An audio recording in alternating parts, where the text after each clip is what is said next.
प्रश्न विचारले आपल्याला उत्तर देता आलं पाहिजे, याचं उत्तर काय, याचं उत्तर काय, लेकिन मेरा प्रश्न हार्ड है। ठीक है, मैं पूछती हूँ, ऐसा कौन सा राजा है जिसने अपने आप को और अपनी प्रजा को बचाने के लिए अपने बेटे को, बड़े बेटे को बलि किया?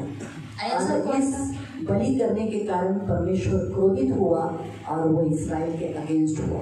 आणि असा कोणता राजा आहे की ज्याने स्वतःच्या प्रजेला आणि स्वतःला वाचवण्यासाठी त्याने त्याच्या पुत्राचं बलिदान केलं आणि त्याच्याद्वारे देव क्रोधित झाला और वो इस्रायल से लड़ने लगा, परमेश्वर इस्रायल से लड़ने लगा आणि देव इस्रायलासोबत युद्ध करायला लागला। बाइबल क्या बताता है? आणि बाइबल आपल्याला काय सांगतो? आप तब तक याद करो, ढूंढो, बाइबल खोल के भी ढूंढ सकते हैं। मैं ऐसा कुछ नहीं कि आप नहीं ऐसे ही स्मरण शक्ति से याद करना, आप ढूंढ सकते हैं। मैं जब तक बात कर रही हूँ तब तक, आणि जोपर्यंत तुम्ही बोलत आहे तोपर्यंत तुम्ही शोधू शकता। बाइबल में बताया है कि मैं इस्राइल के आगे रहकर मैं इस्राइल के शत्रुओं से लड़ूंगा। आणि बाइबल आपल्याला सांगतं की मी इस्रायलाच्या पुढे राहून मी इस्रायलाच्या शत्रूंसोबत युद्ध करेन। परमेश्वर इस्राइल के शत्रुओं से लड़ता था आणि देव इस्रायलाचे जे शत्रू होते त्यांच्यासोबत तो युद्ध करायचा। यहोशू अध्याय पढ़ोगे, मुझे तो वो इतना अच्छा लगता है कि जब भी राजाओं के साथ युद्ध चालू था, परमेश्वर ने ऊपर से पत्थर डाले और ऐसे शत्रुओं के लोगों के ऊपर डाले कि उसके बीच में इस्राएली सैनिक भी थे, लेकिन एक भी इस्राएली सैनिक नहीं मरा, लेकिन शत्रुओं के बहुत सारे लोग मरे। आणि जेव्हा युद्ध चालू होतं देवाने काय केलं, वरतून जे दगड आहे ते पाडले, परंतु इस्रायली लोक सुद्धा त्यांच्यामध्ये होते, परंतु जे शत्रू होते त्यांनाच ते फक्त दगड थोड़ा सोचने की जैसा कि सब इस्राएली लोग भी पहाड़ से भाग रहे हैं, नीचे उतर रहे हैं और शत्रु भी भाग रहे हैं, तलवार से युद्ध चालू है और परमेश्वर ऊपर से पत्थर से मार रहा है। लिखा है कि इस्राएलियों की तलवार से जो लोग मरे उससे कई गुना परमेश्वर ने पत्थरों को मारकर मारा।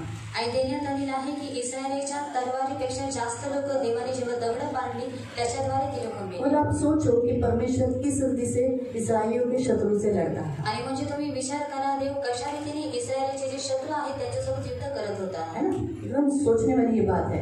आणि एकदम विचार करणारी ही गोष्ट आहे। परमेश्वर इस्राएल के शत्रुओं से जैसे वो परमेश्वर का ही शत्रु ऐसा लड़ता था। आणि देव इस्रायलचे जे शत्रू आहेत जसा की तो इस्रायल देवाचा शत्रू आहे, या रीतीने देव त्यांच्यासोबत युद्ध करायचा। अब यहाँ तो ऐसा राजा हो गया आणि इथे तर असा राजा झालेला आहे, उसने अपने आप को और अपनी प्रजा को बचाने के लिए आणि त्याने स्वतःला आणि स्वतःच्या प्रजेला वाचवण्यासाठी उसने अपने पहले बेटे को क्या किया, बलि किया, बलि किया। आणि त्याने त्याच्या पहिल्या मुलाचं बलिदान केलं। देखकर परमेश्वर क्रोधित हुआ आणि हे पाहून देव क्रोधित झाला और उसने इस्राएलियों के ऊपर प्रकोप डाला। आणि देवाने इस्रायली लोकांवरती प्रकोप टाकला। बताओ, आणि सांगा नाही दाखवणे कधी आपल्या पोराला मिळणार?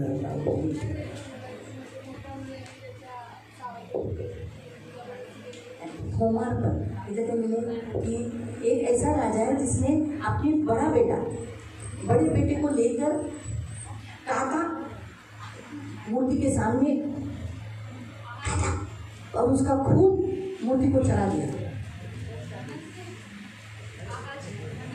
नहीं, मनुष्य ने अपने बेटे को दिया है, लेकिन उसके कारण परमेश्वर प्रकोप नहीं हुआ था ना, इस्राएलियों से नाराज नहीं हुआ था। आहाज नहीं, आहाज के निकट आप आ चुके हैं। आहाब को मैं आपको क्लू देती हूँ। नहीं, किसी को याद नहीं आ रहा है? नहीं, अमर से नहीं।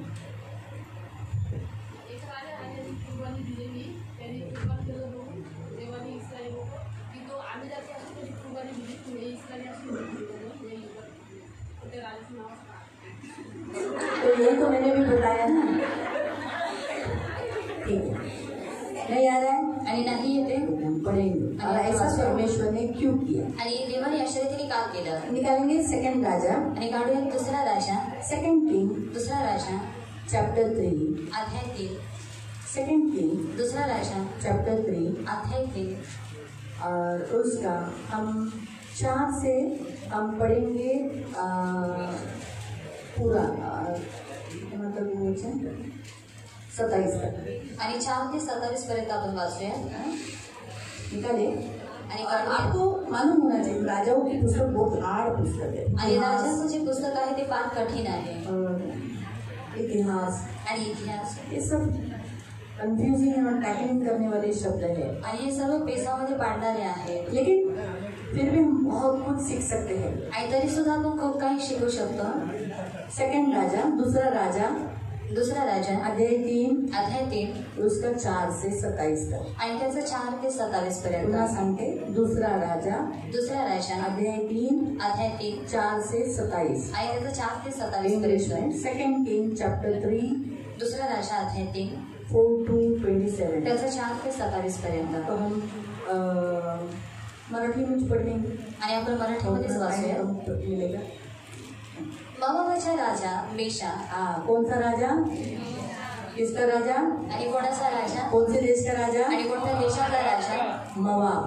आणि मवाब. मवाब एक देश है. आणि मवाब हा एक देश आहे. उस देश का राजा का नाम है आणि त्या मेषा. देशाच्या राजाचं नाव आहे मेषा. क्या नाम है? आणि काय नाव आहे? मेषा. मेषा. आगे बढ़े. हा मेंढरांचे कळप बाळगून होता. हाँ, ये भेड़ बकरियां चराता था. उसे भेड़ बकरियां चराना बहुत अच्छा लगता था. तो इस्रायलाच्या राजाला 1,00,000 कोकरांची व 1,00,000 एडक्यांची लोकर खंडणी म्हणून देत असे. हाँ, आहाब के काल में, आहाब अभी इसके पहले, यहोराम के काल के पहले इस्राइल का राजा था आहाब. क्या नाम था? आहाब. आहाब ने इस मेषा से खंडनी लेता था, गुलामी का खंडनी लेता था. तो वो कितना लेता था? फिर से वो पता. तो इस्रायलाच्या राजाला 1,00,000 कोकरांची, 1,00,000 भेड़ व 1,00,000 एडक्यांची लोकर, 1,00,000 एड़ का यानी बकरा खंडणी म्हणून देत असे. हाँ, उसका मतलब वो, मतलब मुझे गुलाम नहीं, मैं ही राजा बन के रहूंगा, मैं तुम्हें ये इतना धन देता हूँ, ऐसा वो देता था. फिर आहाब मेल्यावर मवाबाचा राजा इस्रायलच्या राजावर उलटला. अभी जिसने उसके ऊपर ये रखा था, कर रखा था, जिसे हम बोल सकते, टैक्स बोल सकते, या उसको गुलामी का जो पैसा बोल सकते, वो आहा भी मर गया. तो फिर अभी उससे वो उसके अंदर बल आया है कि इतना 1,00,000 2,00,000 हो गया ना, है ना, इतना देने का. आणि एवढं द्यायचं. इसीलिए उसने क्या किया, रहने दूंगा. क्योंकि अब कौन हो गया था? इस्राइल का राजा यहोराम हो गया था. आणि आता इस्रायलाचा राजा हा यहोराम बनलेला होता. त्यावेळी यहोराम राजाने शमरोनातून बाहेर निघून सर्व इस्रायलाची जमाजमव केली. हाँ, अब उसने बंड किया, अभी युद्ध के लिए निकला, उसके विरोध में निकला. कौन? मेषा विरोध में निकला. इसीलिए यहोराम अभी संकट में पड़ गया. फिर उसने क्या किया, ठीक है, ये मेरे विरोध हुआ, मैं भी इसके विरोध होता. त्यांनी जाऊन यहूदाचा राजा यहोशापाट याला असा निरोप पाठवला की, फिर उसने यहूदा का राजा, इसराइल में 2 राजे थे. आणि इस्रायलामध्ये 2 राजे होते. यहूदा का राजा आणि इस्राइल का राजा. आणि इस्रायलचा राजा. तो ये कब से शुरू हुआ? आणि हे केव्हापासून सुरुवात झाली? भाई लोग बताएं कब से शुरू हुआ? पहले तो एक ही राजा था ना, आणि पहिले एकच राजा होता ना, शाऊल. सब इसराइल का राजा एक ही था. आणि सर्व इस्रायलचा राजा एकच शाऊल के होता. बाद कौन राजा बना? आणि शाऊलानंतर कोण राजा बनला? दावीद, है ना. फिर आणि मग उसके बाद कौन बना? आणि त्याच्यानंतर कोण बनला? हाँ, अगर तुम लोग लड़की लोग औरतें मत बोलो ना, आदमी लोग को पूछ लो ना, उत्तर मत बोलो. सुलेमान. आणि सुलेमान. सुलेमान के बाद कौन बना? आणि सुलेमानानंतर कोण बनलं?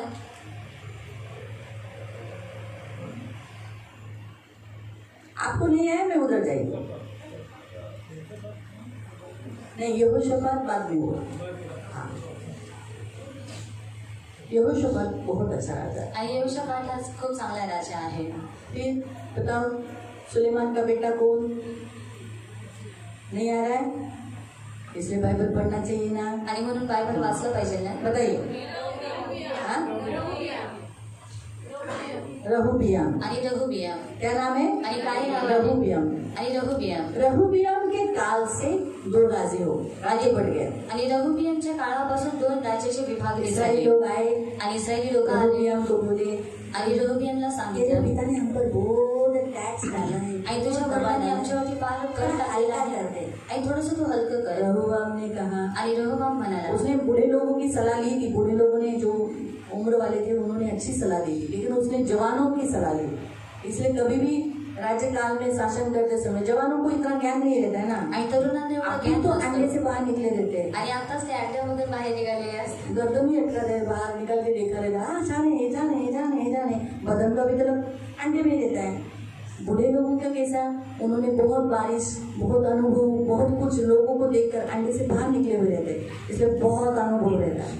इसलिए उन्होंने अच्छा बताया था, लेकिन वो नहीं सुना. और रघु भैया ने जवानों की बात को मानकर कहा कि अरे मेरी ये जो करंगली है ना, छोटी उंगली, वो भी बहुत जाड़ी है, मैं बहुत तुमको दबाऊंगा. तब से इस्रायल राष्ट्र बट गया, दो राज्यों में बट गया. आणि तेव्हापासून इस्रायल जे राष्ट्र आहे ते विभाजित झालं आणि ते 2 ह्याच्यामध्ये विभाजित झालं.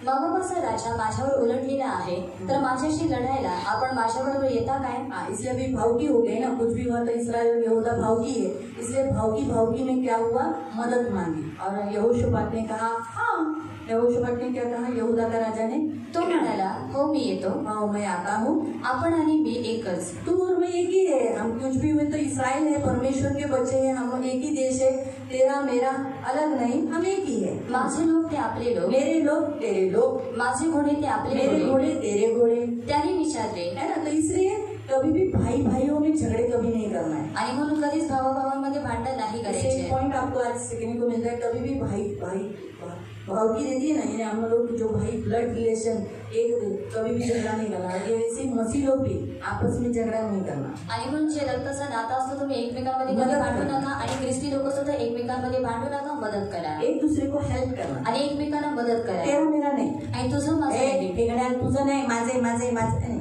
तेरा मेरा नाही. दे हाँ बोल, हे तुमचं आहे. हाँ मी माझं गिडायला कधी जाईल, मी ते तुला देईल ना, तुझं माझं नाही. मेरा नाही. हाँ, ये आपलं त्यांचं आपलं, इस रीति से यहाँ बताया गया. फिर हम देखते हैं कि अब 2 राजे तो युद्ध के लिए गए, आणि 2 राजे युद्ध करण्यासाठी गेले. तीसरा राजा भी उनके साथ जुड़ गया, वो है एदोम. आणि तिसरा जो राजा आहे तो सुद्धा त्यांच्यासोबत जुडला, त्याचं नाव आहे एदोम. एदोम का राजा भी इनके साथ. तो भी कितने राजे, आणि आता किती राजे आहेत? हाँ, इस्राएल का राजा यहोराम के साथ दूसरा राजा यहोशापात, आणि इस्रायलच्या राजासोबत दुसरा राजा आहे यहोशापात, एदोम का राजा. आणि एदोमचा ये राजा. तीन मिलकर किसके साथ युद्ध कर रहे हैं? आणि हे तिघं सुद्धा मिळून कोणासोबत युद्ध करत आहे? नहीं, इस्राएल से कैसे करेंगे? इस्राएल का राजा और यहूदा का राजा और एदोम का राजा, ये तीनों में युद्ध हो गई ना. आणि तीनों अभी युद्ध करने के लिए जा रहे. उनके अगेंस्ट में कौन खड़ा है? आणि त्यांच्या विरोधामध्ये कोण उभा आहे? मैंने सबसे पहले आपको पढ़वाया, चौथा वचन आणि 4थं वचन. हाँ, क्या नाम है उसका? त्याचं नाव काय आहे? मेशा. मेशा. क्या नाम है? आणि काय नाव आहे? मेशा. मोआब के राजा के साथ लड़ने के लिए ये 3 राजाओं की युति हो गई. आणि मोआबाच्या राजासोबत युद्ध करण्यासाठी या तिघांची एकता झाली. फिर जब वो जंगल से जा रहे थे, आगे का मैं पढ़ के बताती, फिर मेन पॉइंट पे हम आ जाएंगे. जब वो जंगल से जा रहे थे, आणि जेव्हा ती लोक जंगलामधून चाललेले जाते होते, समय उन्हें प्यास लगी, आणि जात असताना त्यांना तहान उनके लागली, पशुओं को प्यास आणि लगी. त्यांचे जे पशु आहेत त्यांना ताण लागली. और देखो, हम देखते हैं कि इस्राएल के राजा ने क्या कहा. आणि बघा आपण काय बघतो, इस्रायलचा राजा काय म्हणाला? 10वां वचन. आणि 10वं वचन. तेव्हा इस्रायलचा राजा म्हणाला, अरे रे, या तिघा राजांना मोआबाच्या हाती द्यावे, म्हणूनच परमेश्वराने त्यांना एकत्र केलेले ये आहे. परमेश्वर की योजना थी क्या? आणि तीनों राजाओं को शत्रु के हाथ में देना. आणि जे तिन्ही राजा आहेत त्यांना शत्रूच्या हातांमध्ये आप दिलं. सोच सकते इस्राएल के राजा को अंदर परमेश्वर के प्रति प्यार और विश्वास नहीं था. आणि तुम्ही विचार करू शकता की इस्रायलचा जो राजा आहे त्याच्या प्रति, त्याच्या आतमध्ये देवाच्या प्रति प्रेम नव्हतं. लेकिन यहोशापात परमेश्वर को भय मानने वाला, आणि जो यहोशापाट आहे तो देवाचं भय बाळगणारा इसलिए आहे. उसने कहा, आणि म्हणून तो म्हणाला, आगे पढ़ेंगे, तेव्हा यहोशापाट म्हणाला, ज्याच्याद्वारे आपल्याला परमेश्वराला प्रश्न करता येईल, हम परमेश्वर से पूछ सकते, ऐसा कोई असा परमेश्वराचा कोणी संदेष्टा इथे कोई नाही परमेश्वर काय? का दास नहीं है क्या यहाँ? इस्रायलच्या राजाच्या सेवकांपैकी एकाने सांगितले, एलियाच्या हातावर पाणी घालणारा शाफाटाचा पुत्र अलिशा इथे आहे. एलिया मालूम है? आणि एलिया माहिती आहे? कौन है एलिया? आणि एलिया कोण आहे? हाँ, और बारिश नहीं गिरा. एरिया वो है, ये ऐसा याद रखने का। ये हम एक एक आदमी के काम याद, बरे बहुत सारे नहीं याद किए तो भी एक पॉइंट से हम याद रखेंगे। आणि खूप सारे कामं लक्षात नाही ठेवली तरी सुद्धा एका मुद्द्याच्या द्वारे लक्षात वो भी ठेवायचं अच्छा आहे. प्रभु का दास था, आणि तो सुद्धा एक चांगला देवाचा दास उसने होता इस्राएल को परमेश्वर की ओर लेकर आया। आणि तो इस्रायली लोकांना देवाकडे तो घेऊन आला. उसके हाथ के नीचे एलिशा था, एलिशा पानी डालता था, एलिया हाथ धोता था। आणि त्याच्या हाताखाली एलिशा होता आणि तो एलियाच्या हातावरती पाणी टाकायचा. मतलब आणि उसके एलिया हाथ के नीचे बड़ा हुआ था, एक अच्छा सेवक था। आणि तो त्याच्या हाताखाली वाढलेला होता, एक चांगला सेवक तो होता. लेकिन देखो आणि बघा, इस्राएल का राजा कहता है कि वो मेरे बारे में कभी अच्छा नहीं कहता है, आणि इस्रायलचा राजा त्याला सांगतो तो माझ्याबद्दल कधी चांगलं बोलत नाही. लेकिन फिर भी यहोशापात के कहने के कारण उसे लाया गया। आणि तरी सुद्धा यहोशापाताच्या सांगण्याच्या द्वारे त्याला आणण्यात आलं. हम 14 वचन पढ़े। आणि 14वे वचन वाचूया. अलिशा म्हणाला, ज्याच्या हुजुरास मी असतो त्या सेनातेच परमेश्वराच्या जीविताची शपथ, येथे असलेला यहूदाचा राजा यहोशापाट याला मी मान देत असतो. राजा यहोशापात का अगर मैं मान नहीं रखता ना, तर मी तुझ्याकडे तेरे डोंगरावर पास पाहिलेलं असते. मुंह भी नहीं करता, तुझे देखता भी नहीं। आता एखादा वाजंत्री घेऊन या. फिर एक बजाने वाले को बुलाया गया। वाजंत्री वाद्य वाजवत असताना परमेश्वरचा हस्त अलिशावर आला. परमेश्वर का आत्मा आया, जैसे म्यूजिक आराधना होने लगी, बजाना चालू हो गया, म्यूजिक चालू हो गया, प्रभु के गीत चालू हो गए, और उसी रीति से परमेश्वर का आत्मा एलिशा के ऊपर आ गया। और परमेश्वर के आत्मा की प्रेरणा से उसने एक मार्गदर्शन दिया। आणि देवाच्या आत्म्याच्या प्रेरणेच्या द्वारे त्याने एक मार्गदर्शन केलं. तो म्हणाला, परमेश्वर असे म्हणतो, परमेश्वर कहता है, या खोऱ्यात जिकडे तिकडे खळगे खणा. हाँ तुम लोग क्या करो, इधर जिधर तुम लोग हो छोटे छोटे खड्डे खोदो।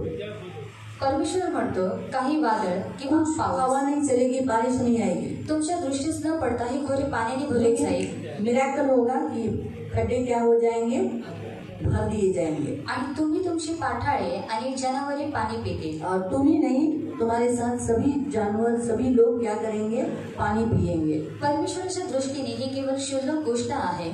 तो मवाबी लोकांना तुमच्या हाती देईल. हाँ, और आगे का भविष्यवाणी भी किया कि मवाबी को मैं परमेश्वर तुम्हारे हाथ में दे देगा। तेव्हा तुम्ही प्रत्येक तटबंदी नगराचा व प्रत्येक निवडक नगराचा विध्वंस करा. लेकिन तुम्हें करना क्या है, सारे गढ़ वाले उत्तम उत्तम नगरों को नाश करना, लालच नहीं करना, अच्छे अच्छे वृक्ष को काट डालना, कुछ भी अपने लिए रख न देना, पत्थरों को फेंक कर उन सबको बिगाड़ देना, क्योंकि परमेश्वर मोआबिया का न्याय करने वाला था। 20 वचन। सकाळच्या प्रहरी अन्न बली अर्पण करण्याच्या समयी अधोबाच्या दिशेने पाणी वाहत आले. हाँ, ऐसा अद्भुत रीति से एक झरा बहकर आया और सारे खड्डे भर दिए गए अद्भुत रीति से, और सब लोग प्यास से जो थे वो क्या हो गए, तृप्त हो गए। उनमें वो पानी पीने से उनमें ताकत आई, उन्मेष आया और युद्ध चालू हुआ। 21 वचन से। राजे एकत्र होऊन आपल्याशी लढाई करण्यासाठी येत आहेत हे मवाबी लोकांनी ऐकले. तेव्हा जितके मवाबी लढाईसाठी कंबर बांधण्यास लायक होते तितके व त्याहून अधिक वयाचे सगळे एकत्र होऊन सीमेवर उभे राहिले. दुसऱ्या दिवशी ते पहाटे सुटले आणि सूर्याचे किरण त्या पाण्यावर पडल्यामुळे जो खड्डे खोदे थे ना, परमेश्वर ने उनको खड्डे खोदने के लिए कहा था, उसके ऊपर सूर्य का प्रकाश गिरने के कारण वो ब्लड दिखाई दिया। आणि ते त्यांना रक्त दिसू लागलं. कोणाला? मोआबियों को। आणि मोआबी लोकांना. इसलिए उनको क्या लगा, आणि म्हणून त्यांना काय अरे वाटलं? ये 3 राजा आपस में लड़ गए। आणि हे जे 3 राजा आहेत त्यांनी आपापसामध्ये ये युद्ध परमेश्वर केलेलं आहे. की योजना थी। आणि एक देवाची योजना होती. फिर आगे ते म्हणाले, ते रक्तच आहे. 24 वचन। मवाबी इस्रायलाच्या छावणी नजीक आले तेव्हा इस्रायलांनी 23 वचन। ते म्हणाले, हे रक्तच आहे. त्या राजाचा नाश झालेला आहे, त्यांनी एकमेकांना मारून टाकले आहे, यात संशय नाही. तर मवाब्यांनो लूट करायला चला. हाँ, इसलिए अभी वो लोग क्या करने, लड़ने के लिए नहीं आए, फिर क्या करने आए, लूटने के लिए आए। जो कुछ अभी 3 राजाओं ने लाया हम लूट के लेके जाएंगे। फिर मवाबी इस्रायलाच्या छावणी नजीक आले तेव्हा इस्रायलांनी उठून त्यांना मार दिला. ऐसा रीति से उन्हें मारा, आणि ते त्यांच्याकडून पळाले. भागने लगे। इस्रायल त्यांना मारत मारत त्यांच्या देशात शिरले. अब क्या हुआ, लड़ाई इधर तक हो गई, पहले तो लोग इनकी छावनी तक आए थे, अब मोआब तक वो लोग गए। इधर तक गए लड़ाई, मोआब के देश तक गए, मतलब इतना तक युद्ध हुआ और मोआबी भाग रहे, लड़ नहीं रहे, बचने के लिए भाग रहे। फिर वाचण्यासाठी ते लोक पळत आहेत. त्यांनी नगरांचा विध्वंस केला. सर्व चांगल्या शेतात प्रत्येक पुरुषाने दगड फेकले, त्यांनी ती दगडांनी भरून टाकली. पाण्याचे सर्व कूप बुजवले, सर्व चांगली झाडे तोडून टाकली. फक्त किर हरेसेत येथे त्यांनी दगडांशिवाय काही राहू दिले नाही. आणि गोफरदारांनी घेऊन त्या त्यांचा विध्वंस केला. तेव्हा त्यांनी आपला ज्येष्ठ पुत्र युवराज याला नेऊन तटावर त्याचा युद्धात आपण अगदी चेर झालो असे मोआबाच्या राजांनी पाहिले. मेशा को मालूम पड़ा, मोआब के राजा को मालूम पड़ा कि अरे हम तो हार गए हैं, युद्ध हार गए और ये लड़ाई करने के लिए मोआब तक आ गए और अब तो मोआब बचेगा ही नहीं. हाँ, मोआबाच्या राजाने पाहिले तेव्हा त्याने 700 थारकरी बरोबर घेऊन अदोमाच्या राजाकडे जाण्यासाठी घेरा फोडण्याचा यत्न केला, पण त्याचे काहीच चालले नाही. उसने उनमें फूट डालने की कोशिश की लेकिन फूट नहीं हुई. फिर तेव्हा त्याने आपला ज्येष्ठ पुत्र युवराज याला नेऊन तटावर त्याचा होम केला. हाँ, हम देखते हैं 27 वचन में कि उसने अपने बड़े बेटे को क्या किया, उस मूर्ति के सामने शैतान को पलट दिया, होम बलि किया आणि होम बलि केलं. और देखो क्या हुआ. आणि बघा काय झालं. यावरून इस्रायलावर फार कोप झाला व ते त्याला सोडून स्वदेशी इस कारण इसराइल पर बड़ा प्रकोप हुआ और इसलिए उसे छोड़कर इस्राएली लोग वहाँ पर युद्ध बंद करके अपने घर लौटे. तो प्रियो, हम इस वचन को आज देखते हैं, हम प्रार्थना करेंगे, हम आंखों को बंद करें. पवित्र पवित्र करुणा में प्रेमी पिता प्रभु यीशु के नाम से प्रभु हम आपके सामने आते वचन की सेवा को आपके हाथों में देते. आपका वचन क्या ही सुंदर, क्या ही पवित्र, क्या ही शुद्ध है. इसलिए वचन हम ध्यान से सुनने के लिए और जो हम सुनते हुए पालन करने के लिए तो मदद करना. वचन अब तक सुना है, आगे भी सुनने के लिए तो कृपा प्रदान करना, अनुग्रह करना, आशीष देना. ये मेरी प्रार्थना है यीशु के नाम से, आमीन. Praise the Lord, hallelujah. हम यहाँ देखते हैं मेशा अपने जाति को, अपने लोगों को, अपने कौम को हार गए हैं, लेकिन फिर भी उसे बचाने के लिए वो अपने बेटे को बलि दे रहा है, होम बलि किया और उसके कारण परमेश्वर क्रोधित हुआ. आणि आपण इथे पाहतो की मेशाने पाहिलेलं होतं की त्याची जी प्रजा आहे ते हारलेली आहे आणि त्यांना वाचवण्यासाठी त्यांनी काय केलं, त्याचा पुत्राचा होम बलि चढवला. अब उसने जो होम बलि किया वो शैतान को किया आणि त्यांनी जी होम बलि केलेला आहे ते शैतानाला त्यांनी केलेला आहे. परमेश्वर ने क्या करना चाहिए था, आणि देवाने काय करायला हवं होतं, बुरा करना चाहिए था ना, आणि वाईट वाटायला हवं और होतं. भी इस मेशा और मेशा के जो मोआब उनको साथ और भी लड़ाई करना चाहिए था. आणि मेशा आणि जे मोआबी लोक आहेत त्यांच्यासोबत आणखी युद्ध करायला हवं लेकिन होतं. यहाँ तो पासा पलटा पड़ गया. आणि इथं जी पासा आहे तो पलटी पडला परमेश्वर इसराइलियों के ऊपर प्रकोप किया. आणि देवाने इस्रायली लोकांवरती प्रकोप केला. उसका कारण क्या था मालूम? आणि त्याचं कारण काय होतं? उसका कारण ये था कि प्रियो ये अविश्वासी है. मेशा मोआब ये अविश्वासी है आणि जो मेशा किंवा जे मोआबी लोक आहेत ते अविश्वासी आहेत, प्रभु की आज्ञाओं को नहीं जानते. आणि देवाची जी आज्ञा आहे ते त्यांना माहित नाही. लेकिन फिर भी पर उनके देवी देवताओं को उनको मालूम है कि जब कुछ दिया, बलि किया या कुछ भेंट दिया तो क्या होता है, परमेश्वर प्रसन्न, मतलब उनके मन में ऐसा है कि अभी वो तो मूर्ति पूजा करे तो उनको तो ऐसा ही लगेगा उनका परमेश्वर खुश होगा, तो उससे वो उसको क्रोध से शांत कराना चाहते थे. आणि त्यांना माहित आहे जर आम्ही काही दिलं किंवा काही होम बलि जर आम्ही चढवलं तर त्यांचा जो देव आहे ते लोक अविश्वासी आहेत त्या रीतीने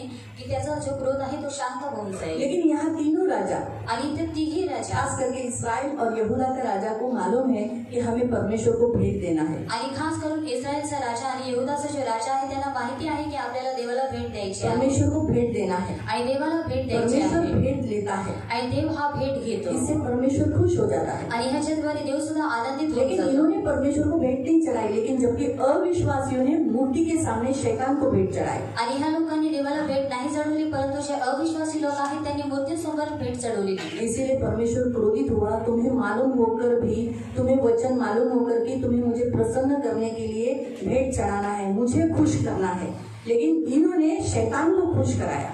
आणि देव क्रोधित झाला की तुम्हाला वचन माहिती आहे की मला खुश करायचं आहे, तरी सुद्धा जे अविश्वासी लोक आहेत त्यांनी भेट देऊन त्याला खुश केलं. आज बहुतायत बार मसीहों को आज्ञा मालूम होने के बावजूद भी मसीह लोग आज्ञा पालन नहीं करते, लेकिन अविश्वासियों को आज्ञा न मालूम होते हुए भी वो क्या करते हैं, वो जो संसार के देवताओं को खुश करते हैं. आणि खूप वेळा जे ख्रिस्ती लोक आहेत त्यांना आज्ञा माहित आहे तरी सुद्धा ते लोक आज्ञाचं पालन नाही करत, आणि जे अविश्वासी लोक आहेत त्यांना आज्ञा माहित नाही तरी सुद्धा ते लोक त्यांचे जे देवता आहे त्यांच्या आज्ञेचं पालन एलिशा ने करतात. भविष्यवाणी की थी और एलिशा ने उनके लिए मार्ग बताया था, तो क्या करना चाहिए था, इन राजाओं ने मिलकर परमेश्वर को भेंट देना चाहिए था. आणि जेव्हा एलिशाने भविष्यवाणी केलेली होती आणि पुढे काय होणार आहे हे त्यांना सांगितलेलं होतं, तेव्हा ह्या लोकांनी देवासाठी भेट द्यायला हवी होती. होमार्पण करना चाहिए था, आणि होमार्पण करायला परमेश्वर हवं को भेंट होतं, देना चाहिए. आणि देवाला भेट द्यायला तो हवी होती. परमेश्वर इनके विरुद्ध होकर इन्हीं इनसे न इनके विरुद्ध होकर इनसे न लड़ता। आणि देव यांच्या विरोधामध्ये जाऊन यांच्यासोबत देवाने युद्ध केलं जहाँ नसतं। ब्लड की वाचा रहती है, आणि जिथं रक्ताचा करार असतो, वो स्ट्रॉन्ग वाचा रहती है। इथे मजबूत करार असतो। जबकि ये लोग ने अगर परमेश्वर को भेंट चढ़ाते, लहू बहाते, तो क्या होता? परमेश्वर के साथ मांगी हुई वाचा के कारण परमेश्वर खुश होता, और भले ही इन्होंने अपने बेटे को अगर इसको चढ़ाया भी होता तो भी परमेश्वर इस्राएलियों के विरुद्ध खड़ा न देता। आणि जर ह्या लोकांनी देवाला भेट चढवली असती किंवा रक्त वाहिलं असतं तरी सुद्धा जर ह्या लोकांनी त्यांच्या देवतासाठी जर होमबली केलेला आहे तरी सुद्धा देव खुश झाला नसता आणि यांच्यावरती रागवला नसता। बाइबल हमें बताती है ऐसा। आणि प्रियांनो, बायबल आपल्याला चाहे दूर हो या नजदीक हो, आणि आपण लांब असू द्या किंवा जवळ असू परमेश्वर द्या, को खुश करने वाले होने। आणि आपण देवाला प्रसन्न करणारे असले नए पाहिजे। करार में भी प्रभु का वचन कहता है, आणि नवीन करारामध्ये सुद्धा देवाचं वचन 5वें अध्याय में 9वां वचन, 5वां अध्याय 2 कोरिन्थियन दुसरा करंती चैप्टर 5 अध्याय 5 वर्स 9, आणि त्याचं 9, 5वां अध्याय अध्याय 5 उसका 9। आणि त्याचं 9। म्हणून आम्ही गृहवासी असलो किंवा दूर आलेलो असलो, हाँ, हम दूर हो या नजदीक हो, घर में हो या दूर हो, बाहर हो, तरी त्याला संतुष्ट करण्याची आम्हाला हौस आहे। हम परमेश्वर को खुश करना, परमेश्वर को आनंदित करना, यही हमारा इच्छा है, यही हमारी योजना है। हमारी मुख्य क्या बात होनी चाहिए हमारी जिंदगी में? हम कैसे भी परमेश्वर को खुश करें। क्यों खुश करें? अगर परमेश्वर हमसे खुश रहेगा तो जल्दी गुस्से में हमें मारेगा नहीं। बाइबल हमें बताता है नीति वचन 11वें अध्याय, आणि बायबल आपल्याला नीतिसूत्र अध्याय 11 मध्ये सांगतं, प्रोव्हर्ब्स चैप्टर 11 वर्स 4, नीतिसूत्र अध्याय 11 त्याचं 1 नहीं 4, 11 का 4 आणि 11चं 4। पढ़े। क्रोधाच्या समयी धन उपयोगी पडत नाही। हाँ, क्रोध के समय पर अगर परमेश्वर नाराज हुआ, परमेश्वर आपसे गुस्सा है, तो आप क्या, आपके पास कितना पैसा है, आप अमीर हो, आपके पास बहुत कुछ है, वो आपको बचा नहीं सकेगा। पण नीतिमत्ता मृत्यूपासून लेकिन सोडवते। अगर आप परमेश्वर को खुश रखा है, आप परमेश्वर को मर्जी के अनुसार चल रहे, परमेश्वर को भेंट देकर आपने उसे खुश रखा है, तो क्या होगा? वो आपको मृत्यू से बचा सकता है। आणि जर तुम्ही देवाला भेट देऊन जर त्याला खुश ठेवलेला आहे तो तुम्हाला मृत्यूपासून वो वाचवेल, आपको प्रकोप से बचा सकता है, आणि तो तुम्हाला त्याच्या उसके क्रोधापासून जलजलाहट वाचवू से शकतो। बचा सकता है। आणि त्याचा जो जळजळपण आहे त्याच्यापासून वाचू शकतो। 16 का 7 पढ़ो। आणि 16चं 7,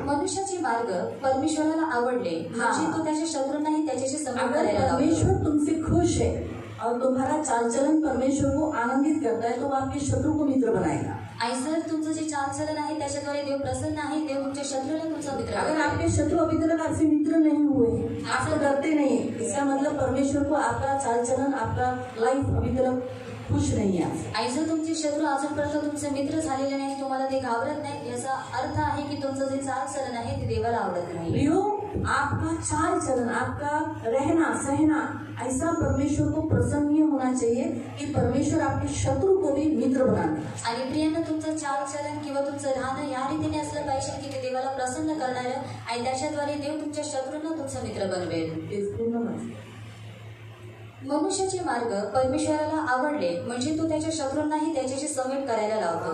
अगर परमेश्वर को आपसे खुश है तो वो आपके शत्रु को बोलता है समेट कर ले।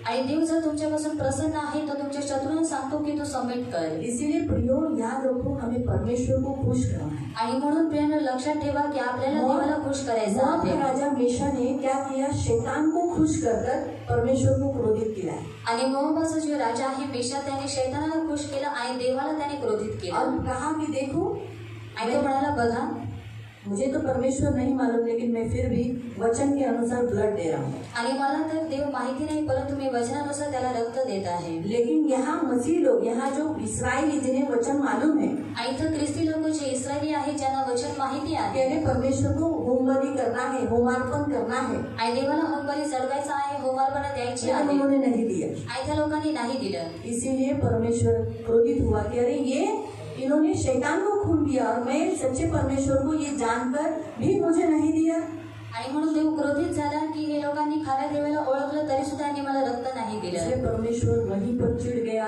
और इन्हीं का शत्रु बन गया। आणि म्हणून देव तिथेच चिडला आणि देव यांचा शत्रू बनला। परमेश्वर को खुश करने वाले बनो। आणि म्हणून तुम्ही देवाला खुश करणारे बना। मुझे बताओ, अगर कोई आपको गिफ्ट देता है, आणि मला सांगा, जर कोणी तुम्हाला गिफ्ट देतं, आप क्या हो जाते हो? आणि तुम्ही काय होता? खुश होते हो ना? आणि खुश होता ना? सोचो आप गुस्से में हो, आणि विचार करा, जर तुम्ही किसी रागामध्ये ने आहात, आपको गुस्सा नाराज किया है आणि कोणीतरी जर तुम्हाला राग दिलेला और आहे उसने एक भेंट लेकर आया आणि तो एक भेट घेऊन आलेला और आपको आहे दिया आणि तुम्हाला दिले तो आप क्या हो जाते हो? आणि मग तुम्ही काय करता थोड़े से आणि थोडंसं थोड़े गुस्से ही लेते हो आणि थोडं राय पाहिजे राग मला असता और मुझे नहीं चाहिए लेकिन थोड़े टाइम के बाद आणि थोड्या वेळानंतर वो स्माइल आती है देखिए तो क्या लाया आणि थोडी स्माईल येते बघू काय आणलेलं आहे अगर आपकी पत्नी नाराज है आणि जर तुमची पत्नी जर रागवलेली आहे बात नहीं कर रही आणि जर ती बोलत नाही तो आप उसके लिए साड़ी लाते हो आणि जर तुम्ही तिच्यासाठी गजरा साडी लाते घेऊन हो. येता गजरा घेऊन येता या मिठाई लाते हो तो आई की उसको वो अच्छा मिठाई लगता है वो लेते खाना हो. चाइनीज अगर चाइनीज तो चाइनीज लाते हो आणि जर तिला चायनीज आवडलं तुम्ही चायनीज घेऊन है येता ना जो कुछ उसको तो फिर वो पहले तो इसी फूकी लेती है आणि पहिली ती ह्याने तिने फुगलेलीच असते लेकिन जब आप उसे मनाते हो उसको बोलते देख मैं तेरे लिए साड़ी लाया आणि जेव्हा तुम्ही म्हणून तिला सांगता की बघ मी तुझ्यासाठी साडी आणलेली आहे फिर बोलते गजरा लाया आणि मी गजरा आणलेला आहे ऐसा सुनने के थोड़ा सा गजरा सुनने के बाद थोड़ा खुश हो जाती है आणि गजरा ऐकल्यानंतर थोडीशी ती आनंदित होते तेरे लिए मिठाई लाया आणि मी तुझ्यासाठी मिठाई आणलेली आहे देखने तो लो कैसे आणि बघू कशी आहे अरे वाह ये तो बहुत अच्छी सॉरी है गजरा कौन सा मोगरा वो गुस्सा मिट जाता है ना आणि तो जो राग आहे तो निघून जातो ना यही है हमारा परमेश्वर भी आणि हेच आहे आपला देव हमारा सुद्धा परमेश्वर भी अगर हमसे नाराज है आणि जर आपला देव सुद्धा जर आपल्याशी रागावलेला और आहे उसे हमारे ही साथ रखना है हमारे ही पक्ष में रखना है तो उसे खुश रखना है हमेशा खुश रहना है नजदीक हो या दूर हो हमें उसे खुश रखना आणि जर त्याला आपल्या पक्षामध्येच ठेवायचं आहे आपल्या जवळच ठेवायचं आहे मग तो लांब असू द्या किंवा जवळ असू द्या आपल्याला काय करायचं आहे त्याला प्रसन्न ये करायचं हमारी आहे ड्यूटी है आणि हे आपलं और कर्तव्य आहे परमेश्वर खुश तो हमारे ऊपर उसका प्रकोप नहीं होगा वो हमसे नाराज नहीं रहेगा क्रोध नहीं करेगा आणि जर देव जर खुश आहे मग त्याचा जो प्रकोप किंवा तो रागवलेला आपल्यावरती राहणार नाही इब्रानियों की पत्री में 13 अध्याय में लिखा है आणि इब्रिकनास पत्राध्याय 13 मध्ये दिलेला आहे हिब्रू इब्री 13 अध्याय 13 15 16 आणि त्याचा 15 आणि 16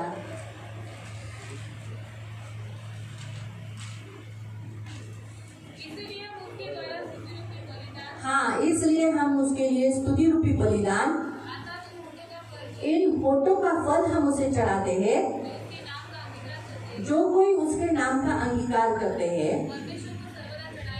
हाँ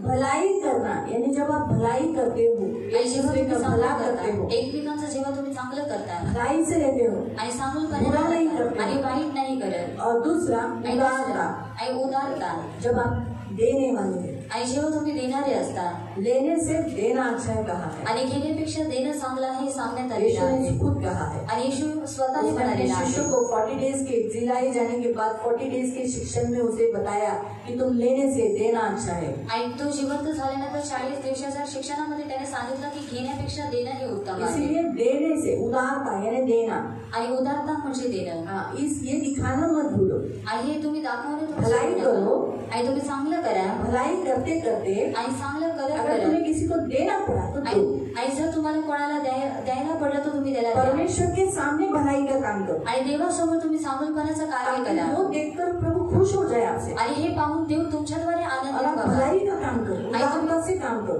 आणि तुम्ही चांगुलपणाचं काम जिसमें करा उदारतेनं आपका काम करा जाता है देना पड़ रहा है आणि शासनामध्ये तुमचं काहीतरी जातं किंवा तुम्हाला परमेश्वर द्यायला लागत आहे आणि देवाला प्रभु चर्च को आणि चर्चला पास्टर को पास्टरांना माँ माता पिता को आणि आई वडिलांना विधवाओं को विधवांना अनाथों को अनाथांना ये जब आप करते हो आणि जेव्हा तुम्ही ह्या रीतीने करता तो परमेश्वर इससे खुश होता है आणि तेव्हा देव ह्याच्याद्वारे खुश ऐसा ही होऊन मला जातो. लिखा है. आणि अशाच इथं देण्यात आलेलं आहे परमेश्वर ऐसे बलिदानों से अभी प्रभु ऐसा नहीं चाहता कि आप किसी बच्चे को काटे और परमेश्वर के सामने चढ़ाए कोई बकरा ले बकरे को काटे या मेमना काटे भेड़ को काटे और प्रभु को बोले ले प्रभु मैं तेरे लिए खून लाया अभी प्रभु को खून की जरूरत नहीं है आणि आता देवाला रक्ताची गरज नाही अब यीशु मसीह ने अपना खून देकर प्रभु को खुश किया है आणि येशू ख्रिस्ताने स्वतःचं रक्त देऊन त्याने देवाला प्रसन्न केलेलं इतना आहे आनंदित किया है आणि एवढं आनंदित केलेलं प्रसन्न आहे किया है आणि प्रसन्न केलेलं अब आहे उसे मेंढों की और बकरों के लहू की जरूरत नहीं है आणि आता त्याला मेंढरांची किंवा बकरांच्या रक्ताची गरज नाहीये वो तो उसने क्यों बोला था आणि हे तर त्याने का सांगितलेलं बोला तो होतं कैसे सोचते अरे कैसा इस क्रिश्चियन लोगों का परमेश्वर कैसा है बकरों को बैलों को मारता है आणि खूप सारे लोक विचार करतात ख्रिस्ती लोकांचा देव कसा आहे तो बकरांना किंवा जे बैल आहे त्यांना तो मारतो संसार के लोग जो वेजिटेरियंस लोग हैं या जानवर प्रेमी हैं उनको ऐसा लगता है कि अरे क्रिश्चियनों का परमेश्वर कैसा है तो मेंढों को बकरों को काटने के लिए बोला है आणि जगामध्ये जे व्हेजिटेरियन आहे किंवा प्राण्यांना जे प्रेम करतात ते लोक विचार करतात की त्यांचा देव कसा आहे. उन्होंने ये नहीं बघण्याला सोचा आपल्याला कि सांगतात. अरे ये कितनी अच्छी योजना परमेश्वर ने मानव के लिए बनाई। आणि त्यांनी हा विचार केला नाही की किती चांगली योजना देवाने मनुष्यासाठी बनवलेली आहे. परमेश्वर प्राणियों से भी बढ़कर मनुष्य की चिंता करता है और मनुष्य को प्यार करता है। आणि देव प्राण्यांपेक्षा जास्त मनुष्यांची चिंता करतो आणि तो त्यांच्यावरती जास्त प्रेम करतो. बाइबल में लिखा है अगर मनुष्य ने पाप किया तो उसको मृत्यु है। आणि बायबल आपल्याला सांगतो जर मनुष्याने पाप केलेला आहे मग त्याला मृत्यू निश्चित आहे. इसीलिए आदम और हवा ने पाप किया, इसलिए उनके लिए परमेश्वर ने 2 मेमनों को काटा, आणि म्हणून देवाने यानी लहू बहाया गया। आणि आदम आणि हवेने पाप केला आणि देवाने त्याच्यासाठी 2 कोकरांना कापलं. और इसीलिए लहू बहाए बिना, बाइबल कहता है, इब्रानियों की पत्री में पढ़ सकते हैं, लहू बहाए बिना पाप क्षमा नहीं। आणि इब्रिकन स्तोत्रामध्ये देण्यात आलेलं आहे की रक्त न वाहता पापाची तो फिर क्षमा लहू नाहीये. क्यों? आणि मग रक्त का? क्योंकि लहू में प्राण है, जान है, आणि रक्तामध्ये प्राण आहे, जीव हमारे आहे. हार्ट में नहीं। आणि आपल्या हृदयामध्ये नाही. लाइफ किस में है? आणि जे जीव आहे ते कशामध्ये आहे? खून में है। आणि रक्तामध्ये आहे. इसलिए खून बड़ा इम्पोर्टेंट है हमारी बॉडी का। आणि म्हणून आपल्या शरीरामध्ये जे रक्त आहे ते फार महत्वाचं आहे. इसीलिए जो हमारा लहू बहता है अंदर, सप्लाई होता है, हर जगह जाता रहता है, चलता रहता है, इसलिए हम जिंदा है, चलते फिरते हैं। अगर एक जगह में कहीं खून जम गया, रख गया, तो क्या होता है, वो हाथ, वो जगह सुन्न हो जाती है। ब्लड सर्कुलेशन हमारे बॉडी में होना इम्पोर्टेंट है। आणि ब्लड क्यों लोग मालिश करते मुक्का मार लगने पे, कहीं ऐसा ना हो वहां पर ब्लड सर्कुलेशन नहीं हुआ तो कड़क हो जाएगा, लुल्ला हो जाएगा। इसीलिए गिरने के बाद तुरंत बच्चों को क्यों बोलते, अरे बाप लो डाल लो बच्चे छोड़ना ना, क्यों करते हैं? आणि अशा रीतीने काम करतात. ब्लड सर्कुलेशन, क्योंकि हिलाने के बाद ब्लड सर्कुलेशन होने लगता है। आणि हलवल्यानंतर ब्लड सर्क्युलेशन चांगल्या मुक्का मार रीतीने जिधर व्हायला लगा है, जिधर गिरे उधर घिसने से ब्लड सर्कुलेशन बहने होता है। क्यों? उसी में जीवन है। आणि मुकामार जिथे लागलेला आहे जेव्हा आपण तिथे हलवतो त्याच्यामध्ये जीवन तो आहे. इसीलिए प्रियो, जैसे मनुष्य ने पाप किया उसे मृत्यु मिली, आणि प्रियांनो जसं मनुष्याने पाप केला त्याला मृत्यू भेटली. तो उस मृत्यू को जीवन में बदलने के लिए किसी प्राणी का लहू बहाया गया। आणि त्या मृत्यूला जीवनामध्ये बदलण्यासाठी कोणत्या तरी प्राण्याचं रक्त और वाहवण्यात इसीलिए आलं. परमेश्वर ने प्राणियों को बनाया। आणि म्हणून देवाने प्राण्यांची कभी निर्मिती मुझे केली. बताओ, प्राणी बड़े हैं, इंसान बड़ा है? आणि आता मला सांगा प्राणी मोठे आहेत की मनुष्य मोठे आहेत? अगर आपने पाप किया और अभी आपको मृत्यू ये शिक्षा देने वाली है, लेकिन सोचो उसमें एक ऑप्शन रखा कि तुम बहुत प्राणी प्रेमी हो आप लोग, और आपको जन्म में रखा है, सोचो एक जानवर को रखा है, आणि एका प्राण्याला जर ठेवलेला आहे बोलेगा ठीक है तुम्हारे लिए ऑप्शन है, तुमको मृत्यू होना है, लेकिन ठीक है तुम्हारी जगह पे इस जानवर को दे। आणि तुमची मृत्यू होणार आहे परंतु तुमच्या ठिकाणी या प्राण्याला मी देतो. क्या बोलोगे? आणि मग तुम्ही काय बोलाल? हाँ बाबा दे दो, बोलो, यही बोलेंगे ना। आणि हा तुम्ही देऊन टाका याच रीतीने बोलाल ना. यही परमेश्वर ने किया, हमारे लिए एक ऑप्शन रखा लहू बहाने, लेकिन नए करार में वो भी सेक्शन बंद किया यीशु के लहू के कारण। आणि नवीन करारामध्ये हे जे प्रकार आहे तो बंद करण्यात आलेला आहे येशूच्या रक्ताच्या द्वारे. इसीलिए आज हमें हमारे लिए एक ऐसा लहू बहाया गया जो सदा सर्वदा जीवित है, सदा सर्वदा पवित्र है। आणि म्हणून आपल्यासाठी एक असं रक्त वाहवण्यात आलं जे सर्वदा जिवंत आहे, जे सर्वदा पवित्र आहे. इसलिए अभी हमें कोंबड़ा या मुर्गा या बकरा या बैल अभी काटने की जरूरत नहीं, आणि म्हणून आपल्याला आता कोंबडा किंवा बकरा किंवा बैल कापण्याची आपल्याला गरज नाही. परंतु अभी हमें क्या देना है, परमेश्वर को भेंट देना है। आणि आता आपल्याला काय करायचं आहे, देवाला भेट द्यायची हमारे आहे. हाथों से परमेश्वर को भेंट दिन प्रतिदिन या हफ्ते में या महीनों की हमें जानी चाहिए। आणि आपल्या हातांच्या द्वारे दिवस प्रतिदिवस किंवा महिन्याची आठवड्याची भेट गेलीच हम पाहिजे. जितना प्रभु को भेंट देंगे अपने प्राण के प्रति, आणि आपण जेवढं देवाला आपल्या प्राण्याच्या अपने भेट कुटुंब के देऊ प्रति, आणि आपल्या कुटुंबाच्या प्रति, उतना विपत्ति हमारे कुटुंब से दूर रहे, आणि तेवढी जी विपत्ती आहे ती आपल्या कुटुंबापासून दूर राहील. उतना दुख दर्द हमारे फैमिली से दूर रहे। आणि तेवढे दुःख आणि थोडं त्रास आपल्या कुटुंबापासून दूर राहील. अगर हम प्रभु को भेंट देते ही जा रहे हैं तो प्रभु हमें कभी ताड़ना, कभी शिक्षा या हमारा अंत नहीं करेगा, हम पर प्रकोप नहीं करेगा, हम पर क्रोधित नहीं होगा। आणि जर आपण देवाला भेट देतच चाललेला आहोत तर देव कधीच आपल्याला शिक्षा करणार नाही, ताडना करणार नाही आणि कधीच त्याचा जो प्रकोप आहे तो आपल्यावरती येणार नाही. इसलिए प्रियो, आज वचन के अनुसार यहाँ सिखाया जा रहा है, परमेश्वर को भेंट देने वाले बनो। आणि म्हणून प्रियांनो, वचनानुसार आज तुम्हाला शिकवलं जात आहे की तुम्ही देवाला भेट देणारा परमेश्वर बना को खुश रखो, आणि देवाला तुम्ही खुश ठेवा. परमेश्वर को जो देना चाहिए वो देकर आनंदित रखो। आणि देवाला जे काही दिलं पाहिजे ते देऊन तुम्ही त्याला आनंदित ठेवा. देखो प्रभु आपसे कैसे प्रसन्न रहेगा, आणि मग बघा देव तुमच्याद्वारे कसा प्रसन्न परमेश्वर राहील. का प्रसन्न मुख आप पर रहेगा आणि देवाचं जे प्रसन्न मुख आहे ते तुमच्यावरती असेल. और प्रकोप से आप बचे रहोगे। आणि प्रकोपापासून तुम्ही वाचून राहाल. Hallelujah, hallelujah, hallelujah. हालेलुया.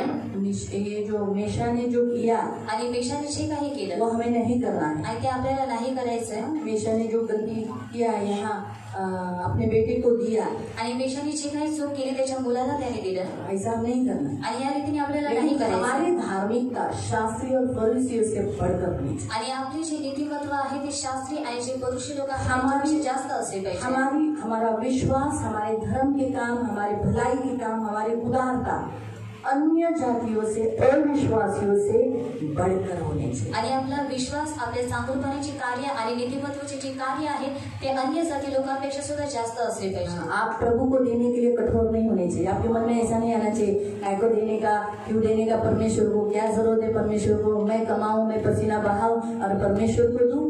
नहीं, ऐसा मन में कभी मत लाने देना। आणि तुमच्या मनामध्ये देवाला देण्यासाठी कधीच असा विचार येऊ नका देऊ की मी काम करावा आणि मी देवाला का द्यावं। उल्टा आप आगे रहेंगे, जितना आप प्रभु को देने के लिए आगे रहोगे उतना प्रभु आपसे खुश रहेगा और आपको आशीष देता रहेगा। आणि उलट जेवढं तुम्ही देवाला देण्यासाठी पुढे राहाल तेवढं देव तुमच्यापासून खुश राहील आणि देव तुम्हाला आशीर्वाद देत राहील। ये याद रखो आणि हे लक्षात ठेवा। प्रभु को खुश करो आणि म्हणून देवाला तुम्ही खुश भेंट देते जाओ आणि भेट तुम्ही देत परमेश्वर को भेंट देते जाओ। आणि देवाला भेट देत जा। जितना आप प्रभु को भेंट देते जाओगे आणि जेवढं तुम्ही देवाला भेट देत जा उतना प्रभु आपसे खुश रहेगा। आणि तेवढं देव तुमच्यापासून खुश राहील। ऐसा मत सोचो कि मैं आपसे भेंट चाह रही हूँ। आणि असा विचार करू नका की मला तुमच्यापासून भेट हवी आहे। आप भेंट मुझे नहीं दे रहे हो, आणि तुम्ही जी भेट आहे ती मला नाही देत, प्रभु को दे रहे हो। आणि तुम्ही प्रभूला देत आहात। आप प्रभु को जितना आप भेंट दोगे उतना प्रभु आपसे खुश आणि जेवढं तुम्ही प्रभूला भेट द्याल तेवढं प्रभु तुमच्यापासून आनंदित राहील। कलीसिया उसकी है, आणि मंडळी त्याची चलाएगा भी वही। आणि चालवेल सुद्धा हम तोच। प्रभु के सेवक है, आणि आम्ही देवाचे सेवक आहोत। हमें रोटी देना भी वो बराबर जानता है। आणि आम्हाला भाकर द्यायचं हे देवाला माहिती आहे। लेकिन प्रभु अगर आपको आशीष देना चाहता है आणि जर देवाला तुम्हाला आशीर्वाद द्यायचा तो उसके आहे लिए आपको यही करना पड़ेगा, प्रभु को खुश रखना पड़ेगा। आणि त्याच्यासाठी तुम्हाला हेच करावं लागेल, तुम्हाला देवाला प्रभु खुश का ठेवावं अगर धन लागेल। मान का हाथ आपके ऊपर चाहिए तो आपको प्रभु को खुश करना पड़ेगा। आणि जर देवाचा धन मान सन्मानाचा हात तुम्हाला हवा आहे तर देवाला तुम्हाला खुश करावं लागेल। हाँ, तो इसीलिए वचनों को स्मरण, परमेश्वर के वचन के अनुसार चलने वाले भूलो मत। जब आया हाथ में देना है उस समय भूलो मत। आणि म्हणून देवाच्या वचनानुसार चालणारे बना आणि जेव्हा तुमच्या हातामध्ये येतं तुम्ही देवाला द्या आणि तुम्ही विसरू नका। प्रभु को उस समय मत भूलो। आणि त्यावेळेला तुम्ही देवाला विसरू नका। हमारे हाथ में धन आने के बाद हमें सबसे पहले याद आता है घर का खर्चा भरना है, लाइट का बिल भरना है, ये भरना है, और क्या भरते हैं हम लोग, रेशन का, पानी पट्टी, घर पट्टी, वो तो साल की होती है। लेकिन हाँ, बैंक मेंटेनेंस होता है हर महीने का, जो बिल्डिंग में रहते हैं, आणि जे लोक बिल्डिंग मध्ये राहतात ये सब याद रहते हैं। आणि सर्व काही लक्षात लेकिन असतं। जो प्रभु के विषय पर भी आप स्मरण रखें आणि देवाच्या बद्दल सुद्धा तुम्ही कि आठवण मुझे ठेवा। प्रभु को भेंट देना है। आणि मला देवाला भेट द्यायची अगर आहे। आपका सैलरी बढ़ा तो आप प्रभु को खुश करा सकते हैं। प्रभु इतनी मेरी सैलरी बढ़ा दी तूने, मैं इसमें से तुझे भेंट देकर तुझे खुश करता हूँ, ये मेरी तरफ से, ये आज मेरे पास जो कुछ आया तेरी तरफ, तेरे कारण आया। आणि जर तुमचा पगार वाढलेला आहे तुम्ही देवाला भेट देऊन तुम्ही त्याला आनंदित करू शकता की हे माझ्यातर्फे आहे आणि जे माझा पगार वाढलेला आहे तो तुझ्यामुळे मेरे आहे। घर में कोई कलह नहीं, कोई झगड़ा नहीं, आपस में सब लोग शांति से जी रहे। प्रभु ये तेरे कारण हो रहा है, ये भेंट मैं तुझे दे रहा हूँ। आणि माझ्या घरामध्ये कोणताच कलह नाही, सर्व लोक शांतीने जगत आहेत आणि हे तुझ्यामुळे आहे, म्हणून प्रभु मी तुला ही भेट देत हे आहे। प्रभु मेरे घर में बीमारी बारंबार एक के बाद एक के बाद एक के बाद है, मैं जानता हूँ मैंने तुझे बहुत दिनों से भेंट नहीं दिया, इसलिए मेरे पैसे विपत्ति के पीछे जा रहा हूँ। ठीक है, मैं तुझे क्या करता हूँ, तुझे भेंट देता हूँ। आपको सिपोरा याद है? आणि तुम्हाला सिपोरा लक्षात आहे? भाई लोग बताओ कौन है सिपोरा? ये लोग जानते हैं क्योंकि मैंने सिखाया है उसके ऊपर, इसलिए लोग उत्तर दे देंगे। लेडीज मीटिंग में हुआ है ना, आप लोग बताएं। हाँ, मोजेस की पत्नी तिथून मागून पहिली रूपा सांगते मोशीची बायको, चलो कोई बात नहीं, मोजेस की पत्नी। आणि मोशेची पत्नी। आपको मालूम है जब परमेश्वर ने इस्राइल ने मोसेस को इजिप्ट देश में भेजा, आणि जेव्हा देवाने मोशेला मिस्र देशामध्ये पाठवलं, याद आया? आणि लक्षात पढ़ा आलं होगा ना? आणि वाचलेलं असेल। क्या हुआ? आणि मग काय झालं? जब वो अपनी पत्नी को सिपोरा को लेके जा रहा था, आणि जेव्हा तो त्याच्या पत्नीला सिपोराला घेऊन दो चाललेला बच्चों को होता, लेके जा रहा था, आणि 2 मुलांना घेऊन चाललेला क्या होता, हुआ? काय झालं?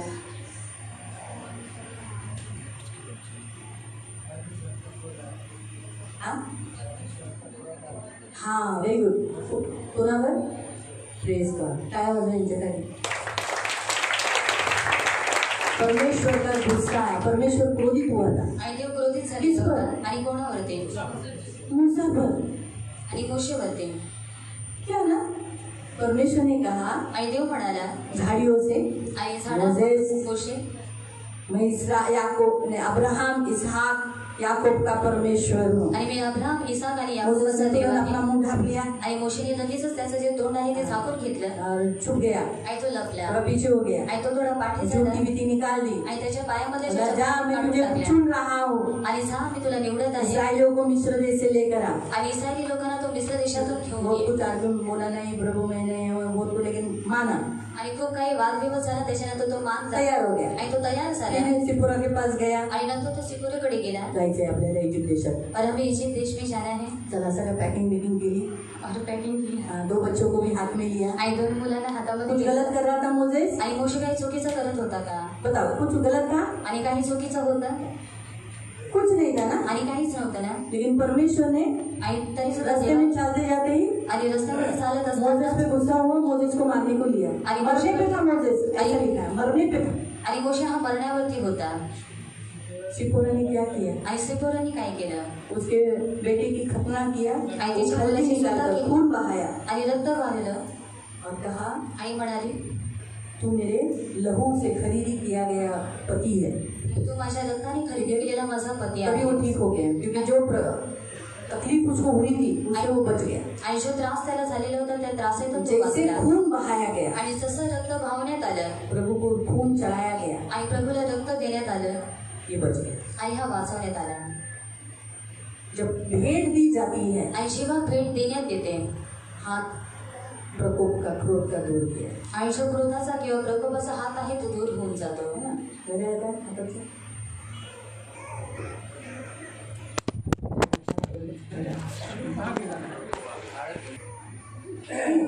मारायला येतो, गिरायला भेटलं ना, है? तो कहने का उद्देश्य क्यों ऐसा हुआ? आणि सांगण्याचा उद्देश अशा रीतीने काय झालं? कुछ गलती किया था क्या मोसेस ने? आणि मोशेने काही चुकी केलेली होती का? हाँ, आणि हा गलती की थी। आणि त्याने चूक केलेली होती। मोसेस को मालूम था कि वो इब्रू है, मतलब वो यहूदी है, इसराइली है। आणि मोशेला माहिती होता तो यहुदी आहे, इस्रायली आहे उसके बच्चों का उसने खतना नहीं किया। आणि त्याच्या मुलाची त्याने सुद्धा नव्हती केली। इसराइलियों में खतना करना इम्पोर्टेंट है, आणि इस्रायली लोकांमध्ये सुद्धा करणं हे महत्वाचं आहे। और वो इसराइलियों को बचाने जा रहा है और उसके बच्चे, आणि तो इस्रायली लोकांना वाचवण्यासाठी चाललेला आहे आणि त्याचीच मुलं त्यांची सुद्धा झालेली नाहीये। परमेश्वर गुस्सा हो गया आणि म्हणून देव रागी क्रोधित झाला और उसे मारा, आणि त्याला मारलं मरने पे था। आणि तो मरणावरती होता। सिपोरा ने तुरंत भेंट चढ़ाई। आणि सिपोराने काय केलं? लगेचच भेट चढवली। बुद्धिमान स्त्री आणि ती बुद्धिमान स्त्री होती अबीगैल, आणि अबिगेल बुद्धिमान स्त्री। आणि ती बुद्धिमान स्त्री होती। दावीद गुस्सा हुआ, आणि दावीद रागवलेला होता। चलो आणि चला सब तलवार लेके गुस्से में आ रहे थे। अबीगैल ने अंजीर और रोटियां अपने दास के साथ घड़े पर बैठकर लेकर आई। रास्ते में देखी, मुंह के बल गिर कर नाबाल के पूरे कुटुंब को मारने के लिए निकला था। आणि तो नाबाल आणि त्याच्या पूर्ण कुटुंबाला मारण्यासाठी निघालेला होता दावीद। जैसे अबीगैल नीचे गिरी आणि जसं अबिगेल ही खाली पडली और रोटी रखा, भेंट दिया, आणि तिने भेट दिली आणि दावीद हा आनंदित झाला। है ना, बड़ा है ना। आणि वाचलेला आहे ना, उस भेंट ने, आणि त्या भेटीने अबीगैल की बुद्धिमानी काम ने आणि अबिगेलने बुद्धिमानीचं काम केलं, बच गया नाबाल, लेकिन परमेश्वर से मारा गया। लेकिन ठीक है, लेकिन कहने का उद्देश्य, बुद्धिमान स्त्री क्या करती है? भेंट देकर। देखो अबीगैल को मालूम पड़ा, अरे बाप रे, दावीद के वर्करों ने बचाया, इतना सब कुछ वर्करों को बचाया, एक भेड़ बकरी चोरी होने नहीं दिया। अगर कोई लायन या भेड़िया उस बकरी को या भेड़ को लेके जाता था तो उसके जो सेवक थे वो लड़कर मारकर उस बकरे को, बच्चे को लेकर आकर देते थे। इतना सुरक्षा कर जो खून का करने के समय पे बोला कुछ दे दे, तो बोला कौन है? दावीद, मैंने जानता, ऐसे बच्चे रंगे कितने निकालते, स्वामी से बलवा करने वाले, नहीं दूंगा। गुस्सा हुआ दावीद, आणि दावीद रागवला, ये तो मेरा अपमान हुआ, आणि हा माझा अपमान अगर झाला, हम इतना अपना बोलकर किया और हमको कुछ भी नहीं, आणि मी याला माझं समजून एवढं केलं आणि मला काहीच नाही। चलो आणि चला. ऐसे नहीं युद्ध करने के मारने के लिए निकला था, पूरा वर्कर को मजदूरों तक मार डालता दावीद, कोई एक जन को नहीं छोड़ता वो. आणि दावीदाने त्याचे जे नोकर आहेत त्यांना सुद्धा मारून टाकलं. साधे लोग भी मर जाते ना. आणि जे साधारण लोक आहेत ते सुद्धा मरून गेले असते. परमेश्वर ने बुद्धिमान स्त्री के द्वारा दावीद को पाप करने से, बड़ा अपराध करने से रोक लिया. लेकिन वो अपराध करने से कैसे रोके? अभी गई घोड़े से, गधे से उतरी, उसके बल गिरी, मुंह पर गिरकर दंडवत किया, सहारा उसके सामने रख दिया और हाथ जोड़कर विनती की, ऐसा काम मत कर, ऐसा काम मत कर. आणि अबिगेल हे गावावर उतरले. दावीद ने नहीं माना. आणि तेव्हा दावीदाने खुश हुआ उस भेंट को देख. आणि तो त्या भेटीला पाहून तो खुश झाला. तो प्रियो, आज के वचन के अनुसार भी हमारे से बहुत सारी गलतियां होती है. आणि आजच्या वचनानुसार प्रेरणा आपल्याकडून सुद्धा खूप सारे चुका होतात. कभी कभी ऐसी गलतियां करते हैं जो एक हमसे नहीं होना चाहिए, कभी कभी हमसे बहुत सारे, और हमें ऐसा लगता है कि मैंने कुछ नहीं किया. आणि आपल्याला असं वाटतं की मी काहीच केलेलं नाही. हम परमेश्वर को दी हुई गुप्त में भेंट, आणि आपण देवाला गुप्तमध्ये दिलेली ओपनली भेंट, आणि किंवा उघडपणे दिलेली भेट परमेश्वर को संतुष्ट करती है आणि देवाला संतुष्ट करते. मालूम बहुत जरूरी है. आणि म्हणून फार गरजेचं आहे. परमेश्वर को भेंट देकर अपने लिए खुश करो प्रभु. आणि देवाला भेट देऊन तुम्ही स्वतःसाठी देवाला खुश करा. खुश करो आणि खुश करा. ये आज का वचन है. आणि आजचं वचन आहे. प्रभु आपसे खुश. आणि जर प्रभु जब तुमच्यापासून प्रभु खुश है, आणि जेव्हा प्रभु खुश आहे, सब अच्छा है. आणि सर्व काही चांगलं आहे. याद रखो. आणि लक्षात प्रभु ठेवा. नाराज है आणि जर प्रभु रागवलेला आहे तो फिर कुछ भी फायदा नहीं. आणि मग काहीच लाभ नाही. हालेलुया. हालेलुया. तो आज का वचन यही आपको सिखाता है. आणि आजचं जे वचन आहे ते तुम्हाला हे प्रभु को शिकवत आहे. हमेशा सिर्फ स्तुति आराधना, प्रार्थना, वचन, चर्च में आना इतना ही नहीं, लेकिन प्रभु को भेंट देकर ही खुश हो. आणि स्तुती आराधना, प्रार्थना किंवा वचन ह्याच्याद्वारेच नाही, परंतु देवाला भेट देऊन सुद्धा तुम्ही त्याला प्रसन्न करा. वैसे कलीसिया में कितने अपनी फैमिलीज ऐसे कुछ लोग हैं जो गुप्त में प्रभु को भेंट देते हैं. आणि आपल्या मंडळीमध्ये काही अशी लोक आहेत जे गुप्तमध्ये देवाला भेट देतात. अपने प्राण की खंडनी देते हैं. आणि स्वतःच्या जीवाची खंडणी ती लोक देतात. चर्च में ऐसी भी व्यक्ति हैं जो अपने प्राण की खंडनी के लिए आखा पगार दे देती है. आणि चर्चमध्ये असे सुद्धा काही व्यक्ती आहेत जे स्वतःच्या जीवाच्या खंडणीसाठी ते लोक स्वतःचा पूर्ण पगार देतात. कि प्रभु ये मेरी तरफ से तुझे भेंट है. आणि प्रभूला म्हणतात की प्रभू ही माझ्यातर्फे साल भर तुझ्यासाठी में भेट मेरे से आहे. बहुत गलती हुई, मैंने आपको बहुत दुखाया, ये मेरी खंडनी है जो मुझे माफ करना और मुझे शिक्षा नहीं देना. वो कभी बीमार नहीं करते, वो लड़की औरत वो आदमी बीमार नहीं करते. क्यों? क्योंकि प्रभु को जा रहा है भेंट देके. आणि कारण ते लोक देवाला भेट हफ्ते देऊन हफ्ते चाललेले में आहेत. एक व्यक्ति हफ्ते में देता है. आणि एक जो व्यक्ती आहे तो आठवड्यामध्ये देतो. क्यों? आणि का? कुछ नहीं तकलीफ, ऐसा ही रहना. आणि काही त्रास नव्हता, मला असंच भेंट राहायचं. देने से आणि प्रभु भेट खुश है. दिल्याच्याद्वारे प्रभू आनंदित होतो. अभी वो मुझे देते हैं इसलिए मुझे मालूम है, मेरे हाथ में देते हैं क्योंकि वो गहन, इसलिए मुझे मालूम है, नहीं तो मुझे भी नहीं मालूम पड़ता. आणि ते लोक माझ्या हातामध्ये देतात म्हणून मला माहिती आहे, नाही तर मला सुद्धा बाद में माहिती लोग ऑफरिंग में पडत डालते हैं. हफ्ते का वो ऑफरिंग में डालते हो. आणि जे आठवड्याचा आहे ते लोक ऑफिसच्या बॅगमध्ये वो मुझे टाकतात. मालूम पड़ जाता है, प्रभु बताता है इस व्यक्ति ने दिया है, ये उसका हफ्ते का भेंट है मेरे लिए. आणि ते मला माहित पडतं, प्रभू मला सांगतो की ह्या व्यक्तीने हे दिलेलं आहे, आठवड्याचं त्याचं हे आहे. कुछ लोग खाने के लिए डालते हैं कि ये खाने के लिए, मेस के लिए. आणि काही लोक सांगतात की जेवणासाठी कुछ आहे. लोग अनाथों के लिए, कुछ लोग विधवाओं के लिए डालते हैं. आणि काही लोक अनाथांसाठी, काही लोक विधवांसाठी टाकतात. ये इसके लिए डाला गया है. आणि याच्यासाठी टाकण्यात आलेलं आहे. ये भेंट देते हैं किसी पर तरह से, वो कुछ भी हो. बाइबल में क्या लिखा है? जो कंगाल को देता है वो किसको देता है? हाँ, यहोवा को उधार देता है. तो यहोवा अपना उधार रखेगा क्या? आणि यहोवा त्याचं उधार ठेवेल का? नहीं रखता है. आणि नाही और ठेवणार. प्रभु कभी क्रेडिट नहीं रखता अपने ऊपर, वो तुरंत दे देता है. वो मेरे को नहीं दे, क्रेडिट नहीं चाहिए, यार इसने दिया चलो इसको रिटर्न वापस डबल से दे दो. आणि प्रभू कधीच उधार ठेवत नाही. जर हिने दिलेलं आहे मग तिला दुपटीने देऊ देतो. इसमें प्रभु को खुश रखो आणि म्हणून तुम्ही देवाला खुश ठेवा भेंट देकर. आणि भेट देऊन. हालेलुया. हालेलुया. प्रभु आपको आशीष दे. प्रभू तुम्हाला आशीर्वादित करू. आपण प्रार्थना करूया. खड़े हो जाएंगे. आपण सर्वजण उभे राहूया प्रभु से प्रार्थना करो. आणि आपण प्रभूकडे प्रार्थना करू. अपना हाथ प्रभु की ओर बढ़ाना आणि आपले जे हात आहे ते प्रभूकडे वाढवा. और मैं जो प्रार्थना बोलती हूँ वो मेरे पीछे बोलो. आणि मी जी काही प्रार्थना बोलते तुम्ही माझ्या पाठीमागे बोला. हम हिंदी में बोलते हैं. प्यारे पिता, ये हाथ कभी खाली न रहे। मैं इस हाथ से तुझे भेंट देता रहूं, इसीलिए इस हाथ में हमेशा भरा रहे। तू जो देगा मैं तुझे देता रहूं।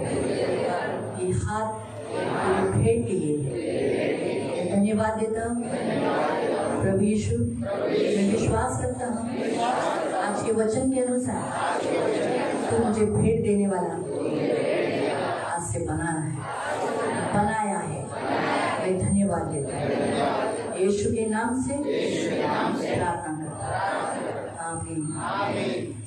पवित्र पवित्र करुणा में प्रेमी पिता प्रभु यीशु के नाम से प्रभु इन सारे हाथों को आशीषित करना।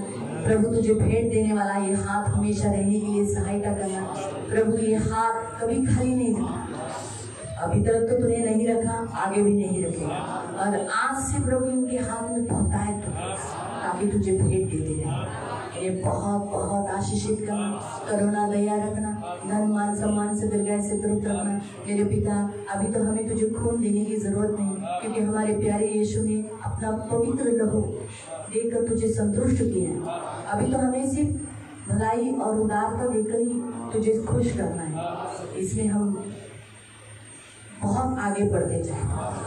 एक दूसरे को चाहिए तो पीछे डाले, ऐसा लगे नहीं मैं बहुत कम हूँ और भी मुझे करना चाहिए, ऐसा आने के लिए मदद कर। ये सोच और ये फीलिंग्स आने के लिए सहायता कर, और एक दूसरे से बढ़कर करने के लिए मदद कर। हमारी धार्मिकता शास्त्री और फरीसियों से, अन्य जातियों से बढ़कर होने के लिए सहायता कर। ये मेरी प्रार्थना है। आए हुए तेरे सभी बंदों को आशीषित करना, करुणा दया रखना, धन मान सम्मान से दीर्घायु से तृप्त रखना, सदा आनंदित रहने के लिए मदद करना। इनमें जितने फैमिली कुटुंब मिलकर आए इनके फैमिली को जोड़े रखना, आंखों के पुतली के समान संभाल लेना। इनके प्रभु मैं यीशु के लहू से इन्हें बांधती हूँ, इन्हें जोड़े रखती हूँ। जवानों को जवानी की विलासा से दूर रखना, शुद्ध पवित्र जीवन तुझमें जीने के लिए मदद करना, आंखों के पुतली के समान संभाल लेना, इनका भविष्य उज्जवल करना, इनका शरीर शांत रखना, शरीर की अभिलाषाएं उठने नहीं देना, और प्रभु आंख चंचल होने नहीं देना। प्रभु पवित्र पिता काम कर कर पढ़ाई करने के लिए तुम्हें बुद्धि ज्ञान देना। अब सारे दूध पीते बच्चों से लेकर बड़े बच्चों की रक्षा करना, हानिकारक जीव जंतुओं से, चोर लुटारू डाकू गुंडे बलात्कारी लोगों से बचाए रखना। प्रभु रक्षा करना, आशीष देना, आपके छेदे हुए हाथों में सुरक्षित रखना, बहुत फलवान करना। प्रभु यहाँ जितनी विधवाएं इनकी रक्षा करना, आंखों के पुतली के समान संभालना, इनकी सारी जरूरतों को पूरा करना। यहाँ जितने विधुर है उनकी रक्षा करना, और इनको प्रभु आंखों के पुतली के समान संभाल लेना। यहाँ जितने कर्जों में डूबे इनका सारा कर्जा नील होने के लिए मदद करना, इन्हें बहुत आशीषित करना, हमेशा तुझमें बने रहने के लिए मदद करना।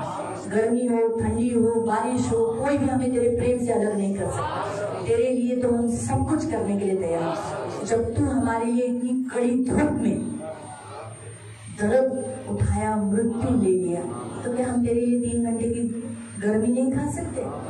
प्रभु हम खा सकते, तेरे लिए गर्मी के, तेरे लिए सब कुछ कर सकते, क्योंकि हम आपसे बहुत प्यार करते हैं। प्रभु हम आपसे सचमुच बहुत प्यार करते हैं। ये हमारा प्यार ही है प्रभु, जो अब तक हम तुझ में है और तेरे लिए जीते हैं। जो भी काम करते हैं तेरे लिए करते हैं, क्योंकि हम आपसे बहुत प्यार करते हैं, बहुत बहुत। मेरी ये प्रार्थना है प्रभु, सबका दिल बहुत प्यार से भर, पूरे मन से, पूरी शक्ति से, पूरे बुद्धि से, पूरे प्राण से तुझे प्यार करे, खुद को भी प्यार करे और अपने पड़ोसी को भी प्यार करे। ये मेरी प्रार्थना है। इन्हें आशीषित करना, ये फूले फले फलवंत हो जाए, समझदार हो जाए, ज्ञानी बन जाए। प्रभु हर एक में सचेत रहकर, जागरूक रहकर प्रार्थना वाले व्यक्ति बने। धन्यवाद देते, सारा आदर, सारी महिमा, सारी प्रशंसा, सारा गौरव में आपको देते। सारे पुरुषों को अपने छेदे हुए हाथों में देते, आने जाने में हमेशा रक्षा करना, इनके हाथ में हमेशा धन देना, कभी एक्सीडेंट, कभी बुराई होने नहीं, जितने व्हीकल चलाते हैं इनकी रक्षा करना। प्रभु पवित्र पिता, कोई धमकी इनको देने नहीं, कोई इनको डराए नहीं, इनको सहायता करना, इनका डर लोगों में रखना। मेरा वचन कहता ना, मैंने तुम्हारा डर उन लोगों में समाया है, इनका डर रखना प्रभु, ये कभी डरपोक होने नहीं, अनुमान और आशीषित लेने के लिए रक्षा करना, यीशु के नाम से आमीन। प्रेज़ बैठ जाए।